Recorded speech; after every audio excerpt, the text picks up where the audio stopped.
السلام عليكم ورحمة الله وبركاته حبايبي طلبة وطالبات الصف الأول الإعدادي أهلا ومرحبا بكم معكم مستر محمد جودة إن شاء الله النهاردة هنحل مع بعض الجنرال اكسرسايز هنحل تدريبات lesson 1 و 2 على الوحدة الثانية من كتاب المعاصر في مادة اللغة الإنجليزية ترم أول منهج جديد صفحة 75 و 76 و 77 و 78 و 79 فيا ريت قبل ما نبتدي الناس ما تنساش تعمل لايك للفيديو علشان يوصل لاكبر عدد ممكن من زمايلكم وما تنسوش تدعمونا وتعملوا لايك واشتراك في القناه وتفعلوا زر الجرس علشان يوصلكم كل جديد. ويا ريت قبل ما نبتدي الناس كلها ما تنساش تصلي على النبي عليه افضل الصلاه والسلام ويلا بسم الله نبتدي مع بعض. طبعا في عندنا سؤال هنا في صفحه 74 الاجابه بتاعته طبعا هتكون يور. طبعا احنا هنا ما قلبناش فهنحل طبعا على طول من رقم 2 يبقى رقم 1 اللي فاتت في الصفحه الثانيه هتبقى طبعا اجابتها يور. رقم 2 هنا طبعًا بيقول لي this is my brother يحيى يعني ده أخي يحيى hair is short and curly يعني طبعًا الشعر بتاعه بيكون قصير وcurly وطبعًا يعني مجعد. طيب هنا يا مستر في عندنا القاعدة بتاعة ضمائر الفاعل وضمائر المفعول. يا ولاد علشان نقدر نحل السؤال ده بكل سهولة وبكل يسر لازم أكون حافظ ضمائر الفاعل وأكون حافظ ضمائر المفعول المقابلة ليها. تمام كده؟ تمام. في عندي I في ضمائر طبعًا الفاعل طبعًا I ضمير المفعول بتاعها my. عندي ضمير الفاعل بتاع he هيكون his. ضمير الفاعل بتاع she هيكون her. ضمير الفاعل بتاع it هيكون its. ضمير الفاعل بتاع we هيكون us. ضمير الفاعل بتاع you هيكون your. ضمير الفاعل بتاع they اللي هي طبعًا بمعنى هم هيكون طبعًا their. خلاص؟ ده الشيء المهم اللي لازم نكون عارفينه وإحنا بنحل السؤال ده. تمام؟ تعالوا نشوف مع بعض. يبقى هنا هيقول this is my brother يحيى. خلاص ده اخي يحيى. hair is short and curly شعره قصير طبعا وكيرلي. طيب هنا انا بتكلم عن اخي وده ضمير فاعل مفرد يبقى طبعا هياخد ايه؟ هياخد his. تمام نشوف رقم 2.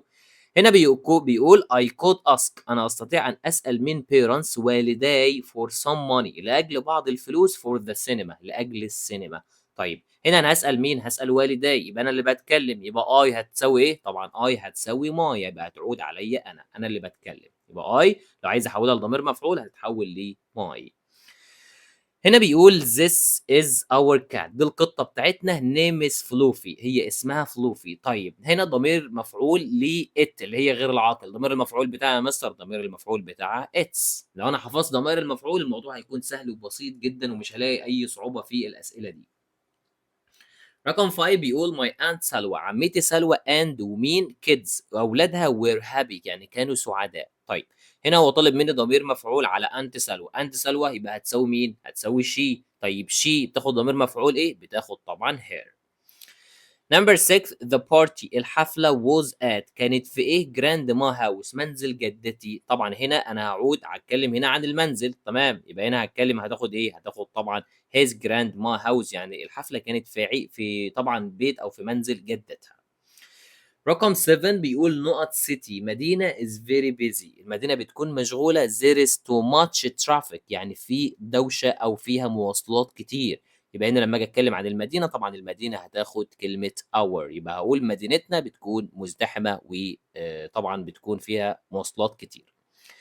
رقم 8 بيقول he bought new chairs هو اشترى كراسي جديدة color is black اللون بتاعهم بيكون باللون الأسود. طيب هنا هاتكلم عن ضمير مفعول جمع يبقى هاستخدم إيه؟ هاستخدم طبعًا كلمة their. نمبر 9 بيقول your not tail is black يعني هنا بيتكلم عن طبعًا الtail اللي هو ديل القطة بيكون باللون الأسود. طيب نخش بقى على موضوع الapostrophe s وs الملكية. نركز في الحتة دي كويس يا أولاد. لو أنا باتكلم عن حاجة ملك لشخص مفرد لو باتكلم عن حاجة ملك لشخص مفرد باحط الapostrophe وبعد كده الs. لو باتكلم عن حاجة ملك لشخص مفرد باحط الapostrophe وبعدين الs. طيب لو هاتكلم عن حاجة يا مستر ملك لجمع ملك الجمع خلاص يبقى أنا هاعمل إيه؟ باحط الapostrophe بعد الإيه يا أولاد؟ بعد الS. الموضوع سهل وبسيط. خلاص؟ يبقى apostrophe S لو باتكلم عن مفرد، S apostrophe لو باتكلم عن جمع. نشوف بقى. هنا طبعًا بيتكلم عن ديل القطة، القطة مفرد يبقى أعمل إيه؟ يبقى الapostrophe قبل الS يبقى أختار رقم B اللي هي cats.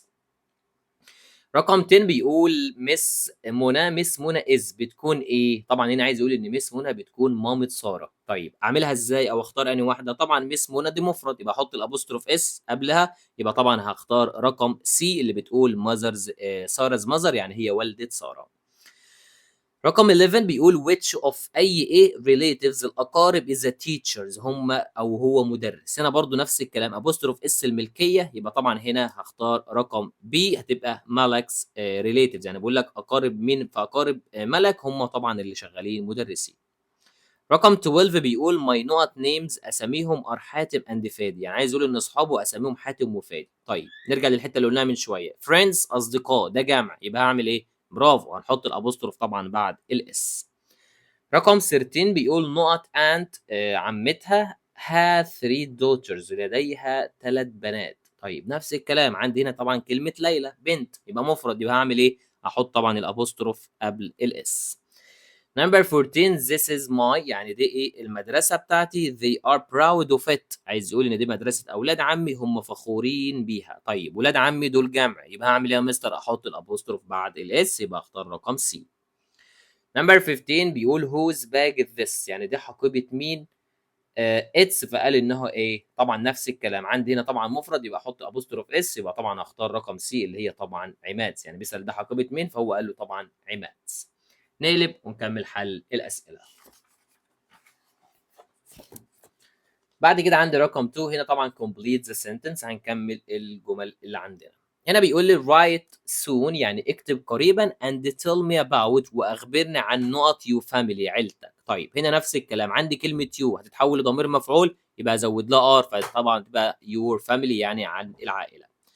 نمبر 2 بيقول هنا is my cousin يعني هنا بتكون بنت عمي، نقط mom is my aunt ماجدة، عمتها او امها بتكون طبعا هي عمتي ماجدة. طيب وجايب لي هنا كلمة اتس، طبعا هنا اتس ما تنفعش لان اتس بتيجي مع غير العاقل. طيب تاخد ايه يا مستر؟ طبعا تاخد هير، لان هي طبعا تعامل معاملة الانثى اللي هي طبعا بتاخد ضمير الفاعل شي. نمبر 3 بيقول لي ذا نقط برايدز العرايس دريس از بيوتيفول فستانها جميل، يبقى هنا هو بيتكلم عن عروسه واحده، يبقى انا هعمل ايه؟ هنشيل الاي دي وهنسيبها زي ما هي ونحط ابوستروف اس، يبقى تبقى برايدز اللي هي طبعا العروسه. I am sending you a photo انا برسل لك صوره of my at my نقط في الايه birthday party في حفله عيد ميلاد جدتي. طيب هنا نفس الكلام عيد ميلاد جده واحده، يبقى الابوستروف قبل الاس، يبقى اختار هكتب طبعا كلمه جراند ماس.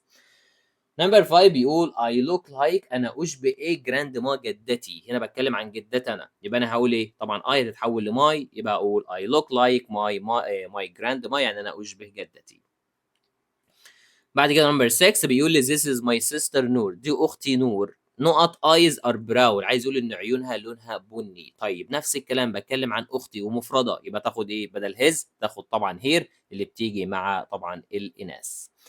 نمبر 7 this is my brother's room دي غرفة أخي.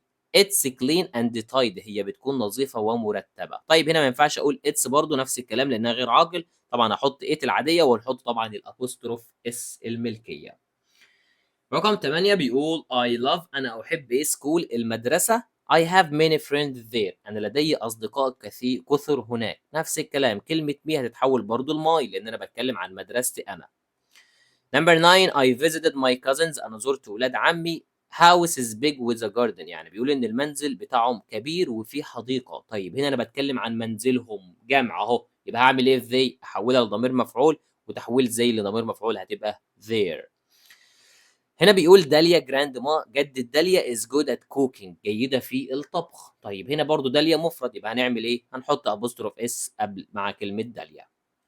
رقم 11 بيقول عادل's dad is very tall والد علي طويل جدا. طيب نفس الكلام ما ينفعش نسيب الاس كده زي ما هي، هحط طبعا قبليها ابوستروف وهكتبها زي ما هي تبقى عادل's dad.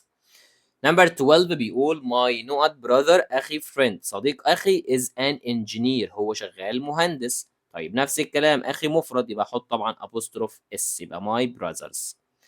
هالة اند هالة ومين mother is a dentist يعني هالة وسلوى والدتهم طبعا بتكون dentist يعني ممرضة، يبقى هنعمل ايه؟ هنحط طبعا ابوستروف اس لكلمة سلوى. نمبر 14 بيقول علي is very tall علي طويل جدا but لكن brother is very short اخيه قصير جدا. يبقى هقول ايه؟ ما ينفعش اقول طبعا him هتاخد طبعا كلمة his لان ده يعتبر مذكر، فياخد طبعا ضمير الفاعل اللي هو he اللي بنحوله ل his. نمبر 3 بيقول لي circle the correct word اعمل دايره حول الكلمه الصحيحه. هنا اول واحده بيقول my uncle يعني عمي has two sons لديه ابنان صبيان يعني. names are هادي، اساميهم هادي وعلي. طيب نشوف ايه، عايزين هنا ضمير مفعول. طب نعمل ايه يا مستر؟ هنا انا بتكلم عن صيغه جمع، صيغه جمع يبقى ما ينفعش اختار them، هختار طبعا their، تحويلها اللي هي اصلا في الاصل كانت كلمه they. where is اين هي، house منزل، طبعا هنا نفس الكلام بس عن منزل ساره يبقى احط الابوستروف اس لكلمه ساره. مروان likes to play chess، مروان بيحب انه يلعب التشيز اللي هو الشطرنج with مع مين؟ جراند با، جده. نفس الكلام هنا برضو بتكلم عن جد يبقى طبعا احولها ل his grandpa. they use هم بيستخدموا ايه؟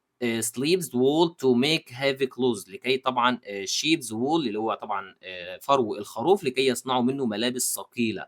طبعا هنا نفس الكلام، عندي كلمه sheep طبعا بتكلم عن الخروف، لان الخروف طبعا بيعامل معامله المفرد، لان طبعا هي كلمه شاذه، فهحط طبعا الابوستروف قبل الاس. ام باهر، انا اسمي باهر. مي ولا ماي فافوريت هوبي از فوتبول، كرة القدم هي المفضلة بالنسبة إلي. يبقى هنا هعمل ايه؟ هنحط طبعا كلمة ماي لأن أنا بتكلم عن نفسي. الأخيرة بيقول لي سكس، هنا بيقول لي بيرز. كلاوز هنا بيتكلم عن مخالب الدب. help them catch fish، بتساعده في اصطياد السمك from water من المية. طيب نفس الكلام عندي كلمة بيرز دي منتهية بإس الجمع، يبقى هنعمل ايه؟ نحط الأبوستروف بعد الإس. يبقى نقلب ونكمل حل الأسئلة. بعد كده بقى عندي الجنرال اكسرسايز اون ليسون 1 و 2. اول سؤال معايا يا اولاد هنا سؤال الديالوج، المحادثه. زي ما متعودين لما بنيجي نحل سؤال المحادثه لازم اقرا الجزء اللي هو مكتوب بالخط الاسود ده من فوق واركز فيه كويس جدا علشان اعرف المحادثه بتدور على ايه او بيتكلموا عن ايه. هنا بيقول لي ناديه اند سالي، ناديه وسالي are talking about، بيتحدثوا عن a wedding celebration، عن احتفالات حفل الزفاف. هنا نادية بتتكلم مع مين؟ مع سالي. خلاص وعرفنا ان هما بيتكلموا هما الاثنين عن حفل الزفاف. نادية بتقول لها هاي سالي، مرحبا يا سالي. where were you last night، where were you last night يعني اين كنت الليلة الماضية.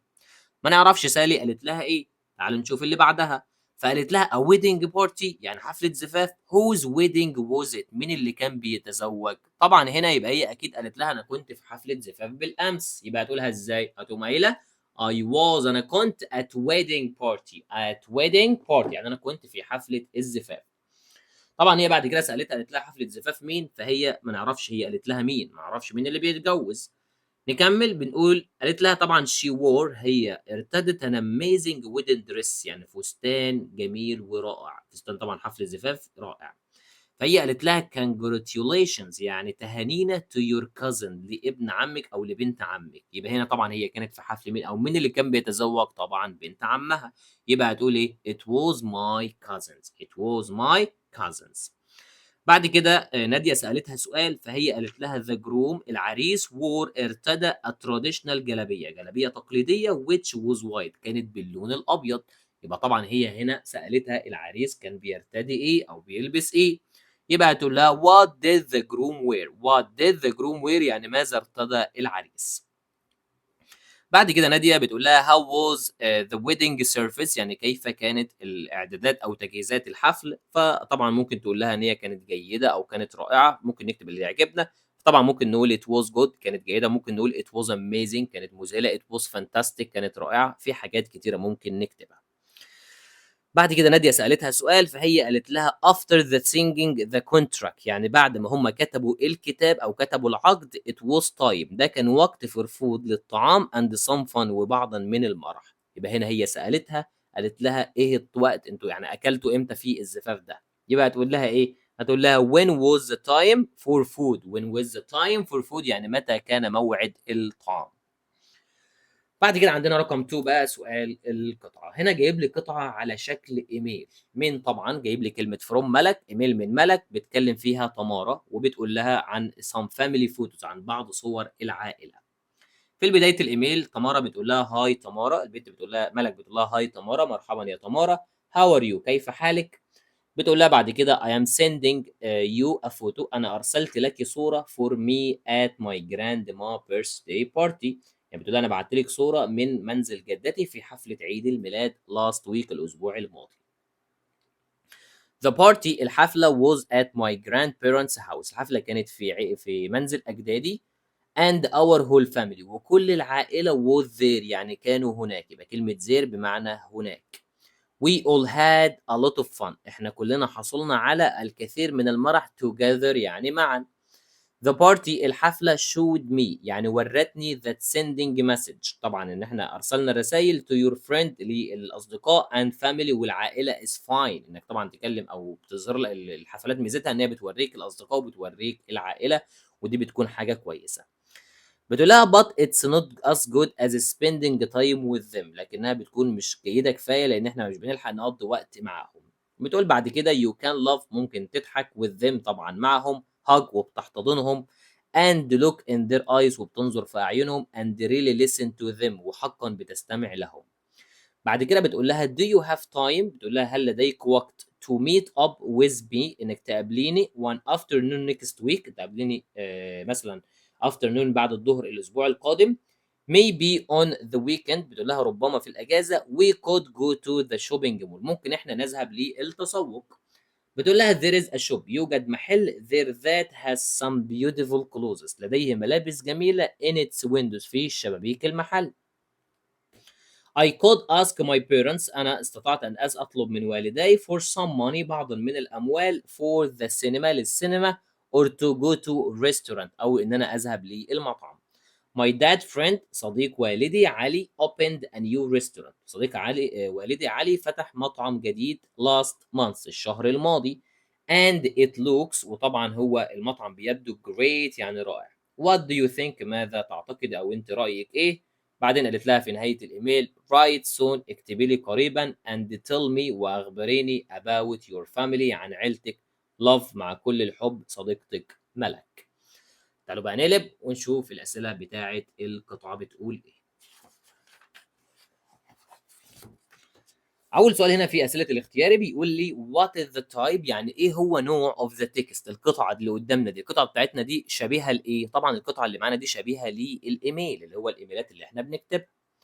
رقم 2 what event ما الحدث was there in ملك's photo اللي الصورة بتاعت ملك بتتكلم عنه.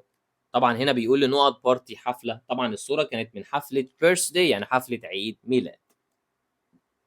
هنا بيقول لي the underline word الكلمة اللي تحت الخط اللي هي كلمة there refers to بتشير لإيه؟ طبعا كلمة there بتشير طبعا لملك grandparents house بتشير طبعا لمنزل أجداد ملك زي طبعا ما احنا شرنا ليها.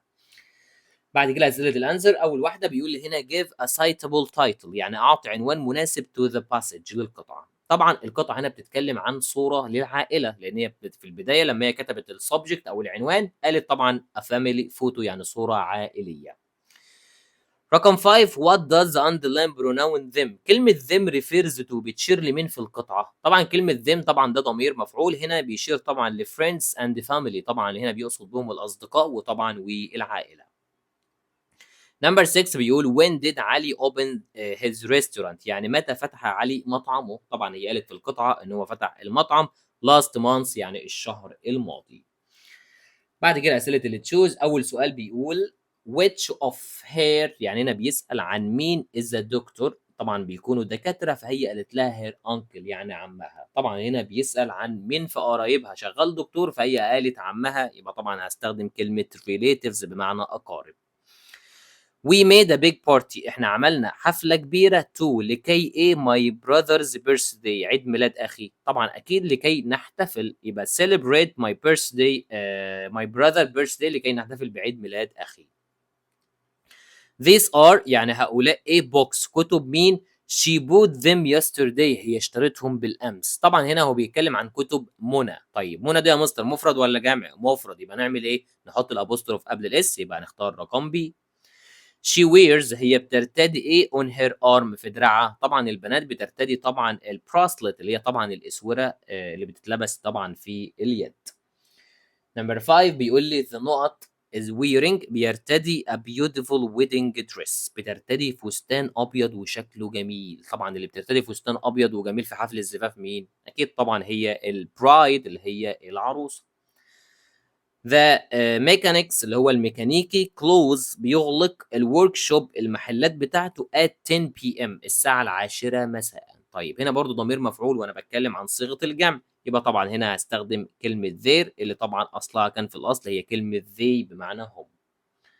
The نقط eat the wedding يعني يتناولوا الكيكة بتاعت حفل الزفاف after the bride بعد طبعا العروسة and the groom cut it بعد العريس والعروسة ما بيقطعوها. طبعًا هنا بيتكلم عن مين اللي بياكل الحاجات دي، طبعًا الguests اللي هم الضيوف. She is my friend هي بتكون صديقتي name is جميلة واسمها جميلة. طيب هنا برضه نفس الكلام ضمير مفعول بيتكلم عن بنت، طبعًا اللي هي كان أصلها she يبقى she بتتحول طبعًا her. تعالوا بقى نقلب ونحل آخر صفحة معانا. رقم 9 بيقول my نقط is my father's or mother the mother. مين اللي بتكون my father لوالدي or mother the mother أو أمي. طبعًا هنا بيتكلم عن الgrandma اللي هي الجدة، بتكون أم الأب أو أم الأم. he has an account يعني هو لديه حساب on على الإيه؟ طبعًا إحنا كلنا بيكون عندنا حسابات طبعًا على مواقع التواصل اللي هي طبعًا بنسميها السوشيال ميديا. بعد كده رقم 4 سؤال complete the sentence. هنا أول واحدة بيقول لي he favorite fruit فاكهته المفضلة is mango هي المانجا. he always eats it هو دايمًا بياكلها. طيب هنا عاوز أجيب ضمير مفعول. طيب هنا عندي كلمة he عشان أجيب منها بضمير مفعول هاحولها لإيه يا مستر؟ بنحولها لhis زي ما إحنا قلناها من شوية. You have to write يجب أن تكتب إيه name اسمك and address وعنوانك on that paper على هذه الورقة. طيب هنا أنا باكلمه هو اللي قدامي اللي هو أنت اللي هو طبعًا كان في الأصل you علشان أكلمه وأحوله لضمير مفعول بنحول طبعًا كلمة you ليور. هنا بيقول I father is generous طبعًا هنا بيقول لك إن والده إن والدي طبعًا بيكون شخص كريم، يبقى طبعًا هنا عشان أحوّل I لضمير مفعول طبعًا هنحولها لmy. these are the نقط يعني دول الإيه games ألعاب الأطفال. طبعًا هنا عندي كلمة children's طبعًا كلمة أطفال يعني جمع، يبقى هنا طبعًا كلمة children's ما ينفعش إن أنا أحط لها اس الجمع أصلًا لأن ده اسم شاذ. يبقى أنا هاعمل إيه يا مستر الأبوستروف قبل الإس والّا بعد الإس؟ الأبوستروف قبل الإس لأن ده طبعًا زي ما قلنا جمع شاذ. السؤال الأخير معانا سؤال الإيميل. هنا بيقول write to reply يعني اكتب لكي ترد لحلمي إيميل على إيميل حلمي about free time عن طبعًا هنتكلم عن الfree time activities نشاطات وقت الفراغ. طبعًا هنا بيقول لي بقى الحتة اللي تهمنا، خلاص أنا كده عرفت العنوان اللي أنا هاتكلم عنه، هاتكلم عن الfree time activities. طيب نركز بقى في الحتة اللي جاية دي كويس علشان نعرف نحل الإيميل. هنا بيقول لي your name يعني اسمك صلاح، يبقى خلاص الشخص اللي هيبعت الإيميل اسمه إيه؟ اسمه صلاح. طب إيميله إيه يا مستر؟ أهو. هنا بيقول لي and your email address وعنوان إيميلك is صلاح@gmail.com يبقى ده اللي أنا هاستخدمه في الجزء الأول، يبقى ده اللي أنا هاكتبه فين يا ولاد؟ هاكتبه في كلمة from ده الشخص اللي هيبعت الإيميل. طيب نكمل. هنا بيقول your friend email address وعنوان إيميل صديقك is حلميمان@gmail.com يبقى ده الشخص اللي أنا هابعت له الإيميل، يبقى هاكتبه فين يا ولاد؟ هاكتبه في كلمة to. حلو أوي الكلام ده. طيب هنا في الsubject أو في العنوان هاكتب إيه؟ هنا قال لي اتكلم عن الfree time activities اللي هي نشاطات وقت الفراغ، يعني الوقت اللي أنت فاضي فيه أو الحاجات اللي أنت بتعملها لما بتكون فاضي. تمام، يالّا نشوف هنعمله إزاي مع بعض. في بداية الإيميل طبعًا هابتدي الإيميل عادي جدًا زي ما بابدأ أي إيميل، زي ما إحنا متعودين، يبقى في البداية هاكتب إيه، دير حلمي، عزيزي حلمي أو ممكن أكتب هاي حلمي، دي صح ودي صح. في بداية الإيميل بقى هنجيب الجملة اللي إحنا بنفتتح بيها كل مرة أو السؤال اللي بنفتتح بيه اللي هو باقول فيه how are you كيف حالك؟ how are you أو ممكن أقول إيه، ممكن أقول how are things with you how are things with you يعني كيف الأشياء معك أو الدنيا عاملة معاك إيه. بعد كده هاخش بقى في الموضوع وهاقول إن أنا I write أنا أكتب to tell you لكي أخبرك about عن طبعًا الإيه بقى، عن my free time activities يعني عن نشاطات وقت الفراغ بتاعي. حلو أوي الكلام ده. بتعمل إيه يا باشا بقى في أوقات الفراغ بتاعتك؟ في البداية هاقول طبعًا جملة هافتتح بيها الكلام اللي أنا هاقوله، هاقول في البداية إن أنا I do a lot of activities I do أنا باقوم بالكثير من الactivities اللي هي النشاطات. طيب بتعمل إيه طبعًا طبعًا at my free time في وقت فراغي. في البداية هاقول مثلًا إن أنا بالعب كرة القدم مع أخي، ده أول حاجة. يبقى أقول I play football with my brother I play football with my brother أنا بالعب الكورة مع أخي. إيه تاني؟ هاقول برضه إن أنا عادةً أو غالبًا بالعب ألعاب الفيديو في المساء، يبقى أقول إيه I usually play video games أنا غالبًا بالعب ألعاب الفيديو in the evening طبعًا في المساء. إيه تاني؟ هاقول مثلًا إن أنا باركب الدراجة بتاعتي بالنهار، يبقى هاقول إيه I also أنا أيضًا ride my bike باركب الدراجة during يعني أثناء طبعًا the day يعني اللي هو النهار أو بالنهار. إيه تاني؟ هاقول برضه إن أنا ممكن إن أنا بازور أجدادي، يبقى أقول I sometimes أنا أحيانًا visit my grandparents إن أنا أحيانًا بازور أجدادي. طيب إيه تاني بنعمله مثلًا في أوقات فراغنا؟ هاقول مثلًا إن أنا باطوّر مهاراتي في القراءة والكتابة، يبقى أقول I also أنا أيضًا improve باطوّر my skills يعني مهاراتي في إيه؟ at reading طبعًا في القراءة and writing وطبعًا في الكتابة. إيه تاني بتعمله؟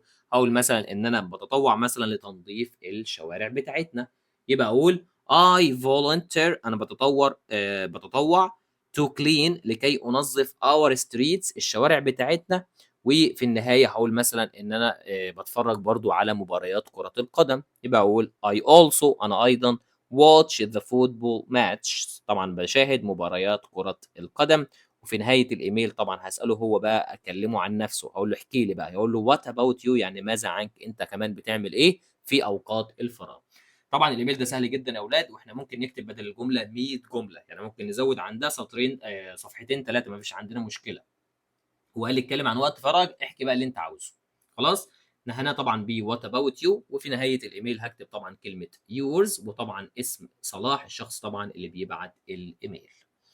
أتمنى الناس كلها تكون استفادت من الشرح، وأتمنى لو في حد استفاد من الشرح ما ينساش يدعمنا ويعمل لايك واشتراك في القناة ويفعل زر الجرس علشان يوصلكم كل جديد. كان معكم مستر محمد جودة والسلام عليكم ورحمة الله وبركاته.